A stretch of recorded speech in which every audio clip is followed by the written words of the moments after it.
Mga kasayan, maglalagay ka ba ng two-way alarm, one-way alarm, o talking alarm? Ito, ibibigay ko sa inyo yung sekreto ng mga alarm na ito. Ito siya kasayan na kung magpapalagay ka o wala ka pang alarm, panoorin mo muna ito para magkaroon ka ng idea. Kasayan, one-way alarm.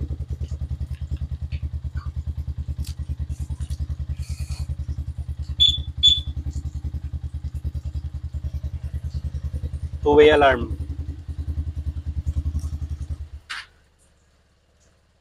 Yan, two-way alarm kasayan ha. Tapos, talking alarm.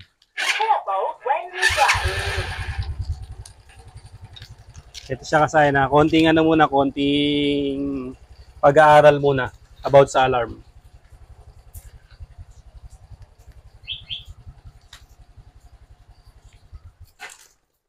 Ito kasayan yung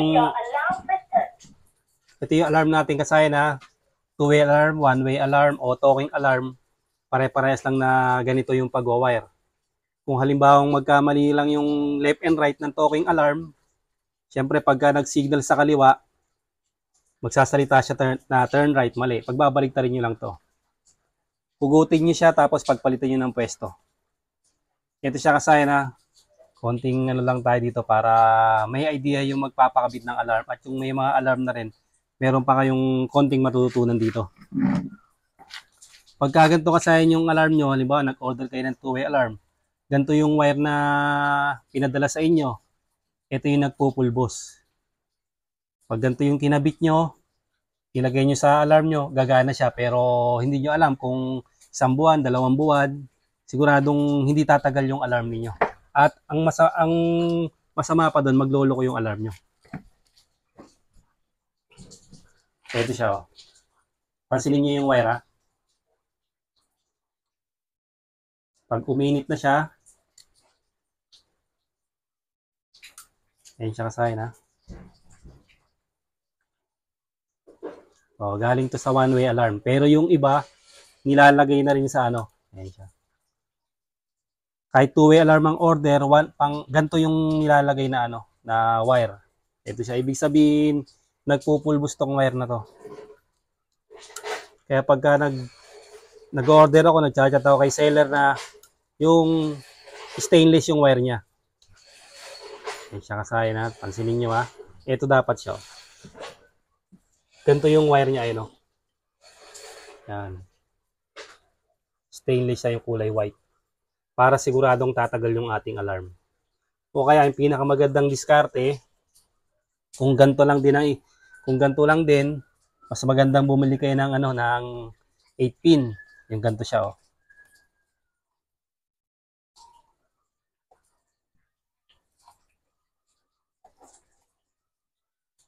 Ano nyo to, ha?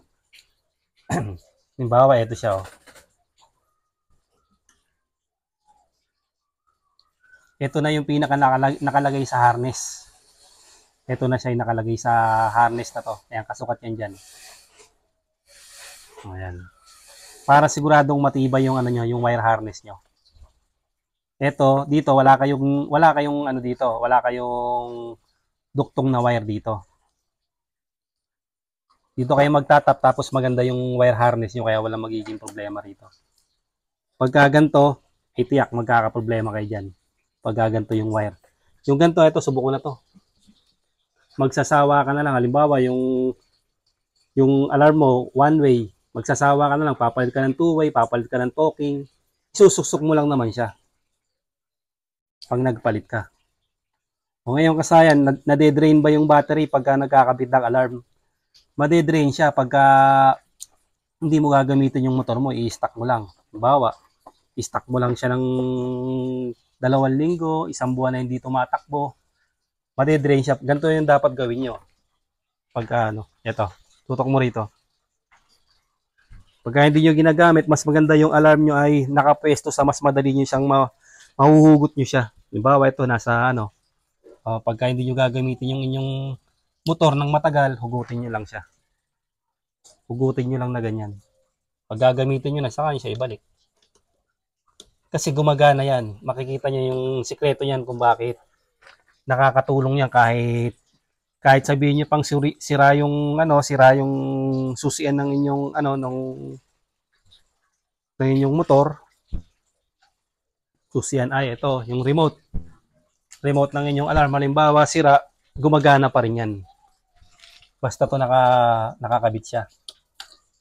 Kasi kumukonsumo sa battery yan eh. Kaya dapat hugutin nyo lang siya. Kasi pag hinugot nyo sa battery yung positive, gagana pa rin kasi nakakabit yung accessory wire niyan. Para hindi kayo ma-drain na ng battery. Tapos kasi ito na yung pinaka niyan. Yung pinaka highlights niyan Ang magpapaandar lang sa motor natin yung susi lang at saka yung remote. Diba? Be careful when you drive.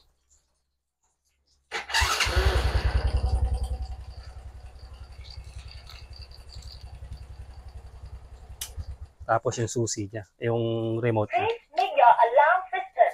Be careful when you drive. Ayun siya, ito yung magpapaandar. Itong dalawa na to.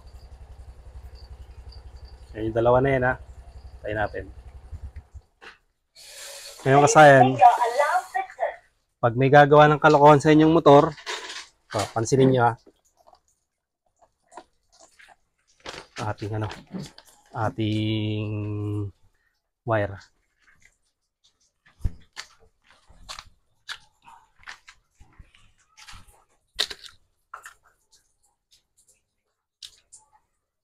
Ito, maaaring din nyo pa ito alam kasayan kasi ito, yung nag-ayos lang ako ng motor, tsaka ako lang ito na-discover.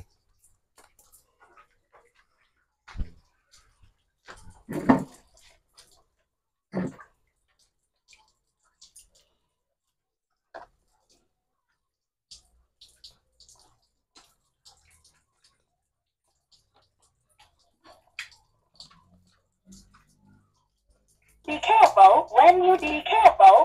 careful when you drive. Ayun siya kasayan Pansinin nyo.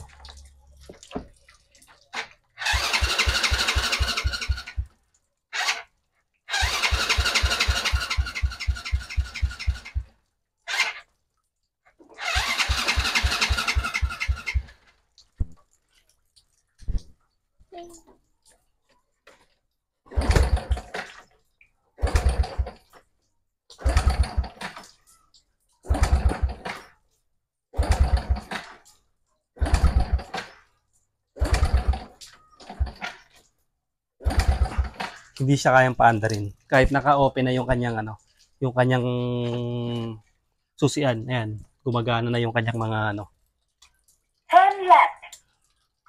Turn right. Pero hindi siya mapapaandar. Kung hindi magagamit yung ating susi. Susi lang magpapaandar sa kanya.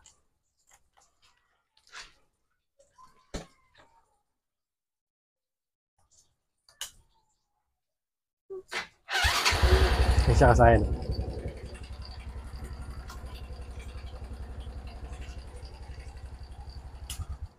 Pagka nirekta nila yan, hindi siya aandar.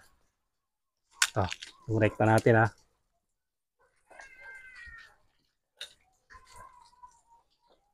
Yan siya kasayan Ito yung talking alarm. Please make your alarm system.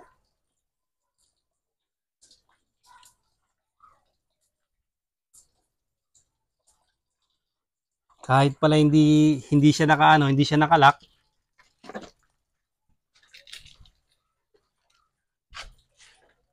Kahit hindi siya nakalock, pa rin siya. May protection pa rin siya. Please don't touch. Tumunta tayo sa kabila.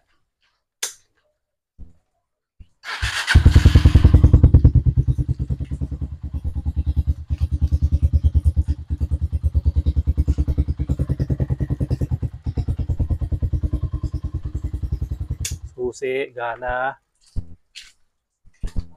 Sa remote.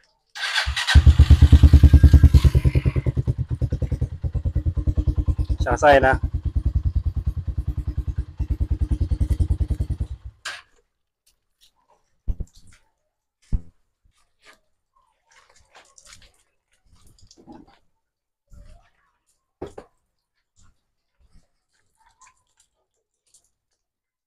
Kahit di siya na-ilock. Magtatangka ng kalokohan sa inyong motor kahit di nakalock, hindi pa rin siya mapapaandar.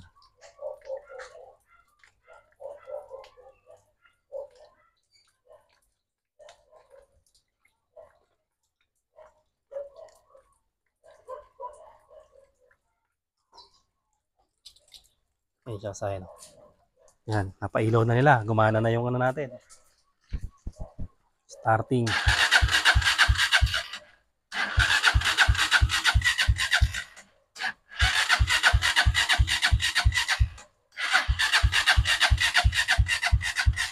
Kahit mairekta nila yung kasayan, pag di nila nakuha yung remote nyo o yung susian, hindi siya aandar. Magsasawa na lang sila ng ano dyan. Nalolobat na lang siya.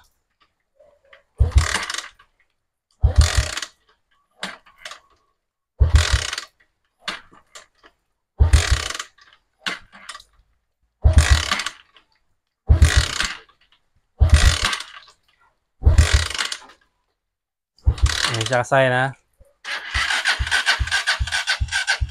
Wala siya, hindi siya aandar.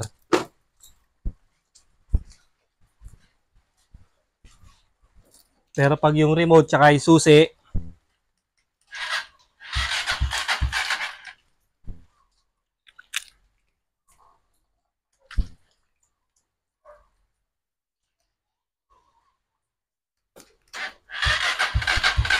yan, lobat na siya.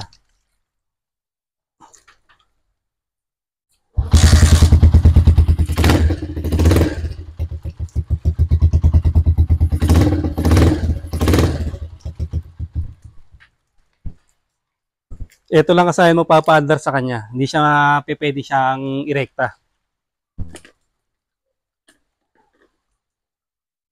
Yan ang kaganda ng one-way alarm, two-way alarm, talking alarm. Siya ba? Oh, nalobat na lang siya. Nalolobat na lang sa kakapilit paanda rin.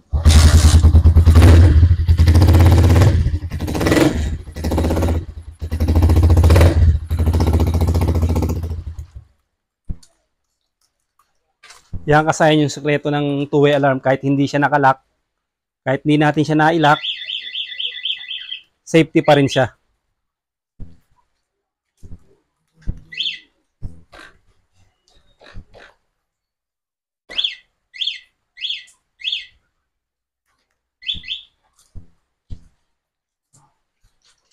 Pag meron pa kayong katanungan kasayan tungkol sa alarm, mag-comment lang kahit sasagutin ko yan.